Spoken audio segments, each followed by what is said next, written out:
The Northeast Development Commission has donated 3 billion naira to the Borno state government for onward distribution to operators of small and medium-scale enterprises affected by the disaster. This, according to the Managing Director, Mohammed Alkali, is to help them go back quickly to their businesses. Senior reporter Jesse Tafida has details. Flood waters in Maiduguri submerged over 50% of the city. Most businesses were shut during the flood. After the floods, business owners continue to count their losses. And today, the Northeast Development Commission is handing over 3 billion naira to the state government to support small and medium-scale enterprises. In the terms of supply of construction materials like zinc, woods, and some other things, repairs of damaged infrastructures, roads, bridges, etc., and attending to environmental issues like cleaning of the town and other things, and issue of water, sanitation and hygiene, and health. So once the full assessment is done and the report is out, the Commission will get involved along with other partners to assist the Borno State in those areas. The state government on its part wants the NEDC to step up its intervention at this crucial time. This, they believe, would go a long way in bringing succor to victims of the floods. The most important thing that we shall do before the expiration of the term of the Northeast Development Commission is to see how we shall plan together and work together and ensure that we put in place medium and longer term sustainable and durable solutions that can bring development to the entire northeastern states. The Northeast Development Commission also gave out 20,000 bags of rice, 20,000 cartons of pasta, and 10,000 gallons of vegetable oil. It promises to be at the forefront of providing for the needs of victims of the flood disaster. Jesse Tafida, TVC News, Maiduguri.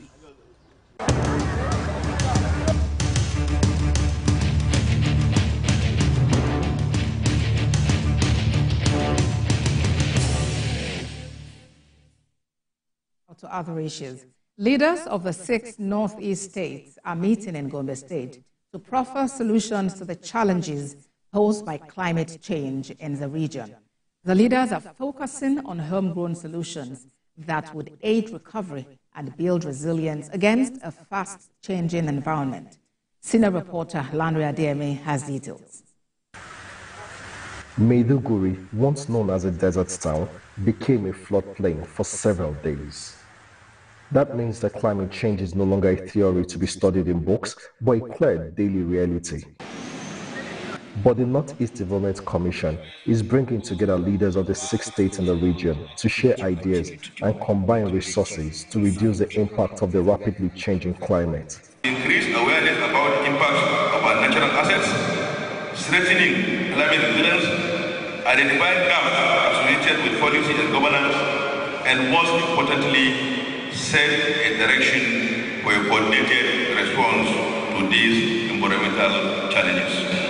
If there are any doubting Thomases on the issue of climatic change, events and happenings in our environment of recent, where we witness magic selective rainfalls and the glooms witnessing floods where it never occurred, I think those doubts must have been cleared. The Regional Intervention Agency and its host subnational authorities say that they know the limit of their influence. Their focus is forming a coordinated response, strategic mobilization of resources, and building a strong resilience amongst its predominantly agrarian people. I ask each and every to work hard to change this environment for positive change. These commitments, backed by actions, reflect our resolve to protect future generations from the devastating impacts of climate change.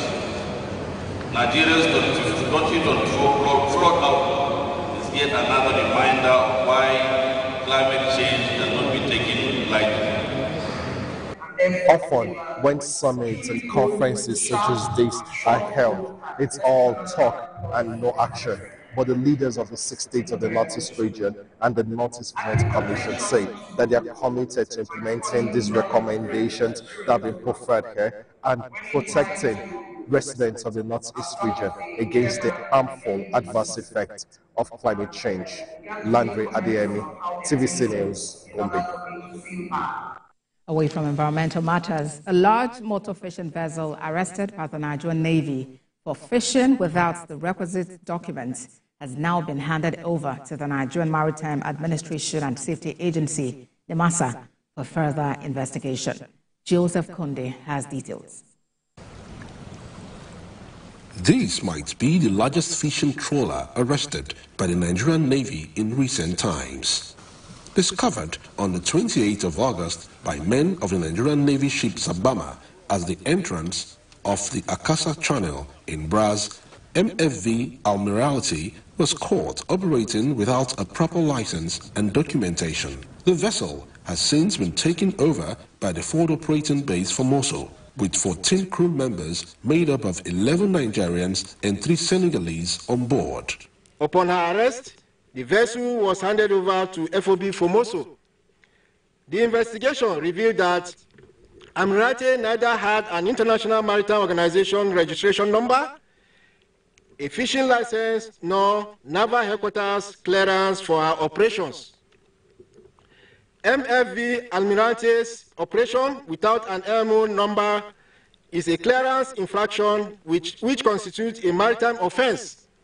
Similarly, the operation of the vessel without a fishing license or naval headquarters clearance of her activity further accentuates the criminality of her intentions and operations. In line with extant directives, the vessel is witnessing a handover to the representatives of the Nigerian Maritime Administration and Safety Agency for further investigation and prosecution when necessary. FOB Formoso will continue to sustain the strategic directive of the Chief of the Naval Staff, Vice Admiral Ikechukwu Emmanuel Ogara, on the fight against illegal bunkering, crude oil theft, and other forms of illegalities within the Nigerian maritime domain. She's not yet released. She's still under detention.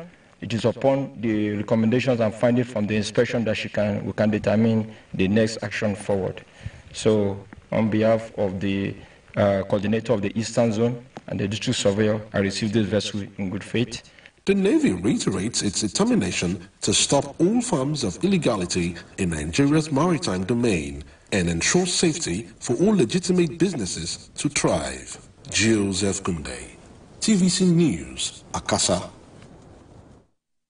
Now to education. Registrar of the Joint Admissions and Matriculation Board, JAMB, Ishaq Oloyede, has called for collective responsibility in ensuring access to quality education for all. He spoke at a press conference in Abuja with the theme, Advancing the Potential of Persons with Disabilities in Educational and Economic Development. Maria Mohammed has more. Persons with disabilities have always faced challenges gaining entrance into universities over the years. But this year, JAMB introduced several strategic initiatives aimed at promoting inclusivity within the education sector, like specialized testing centers, assistive technology, among others. This conference is aimed at enhancing access to higher education for persons with disabilities and improve the learning environment in tertiary institutions in Africa. The Matriculation Board, through the Equal Opportunity Group, has been at the forefront of ensuring that persons with disabilities are provided with a level playing field in accessing higher education. It is not enough to simply open doors of opportunity. We must ensure that these doors are accessible to everyone, irrespective of the physical, sensory, or cognitive abilities. Other stakeholders present commended JAMB for supporting policies aimed at benefiting PWDs. This is one committee that have made policies that are friendly for persons with disability.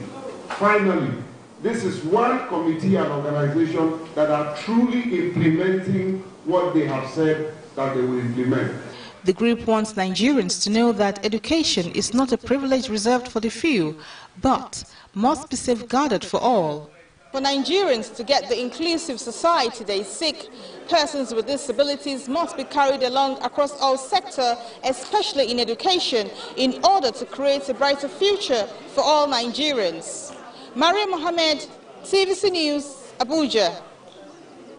Outside Nigeria, in a fresh wave of attack targeting Hezbollah, walkie-talkies have detonated in Lebanon, killing at least 20 people and wounding 450 others.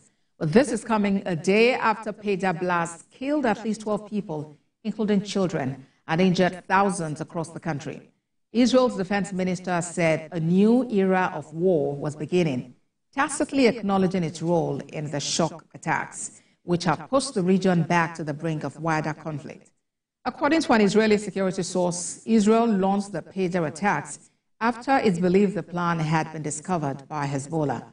According to 3 sources, Israel told the United States of its plans for an operation in Lebanon, but did not provide the details. That's TVC Midday News. We thank you.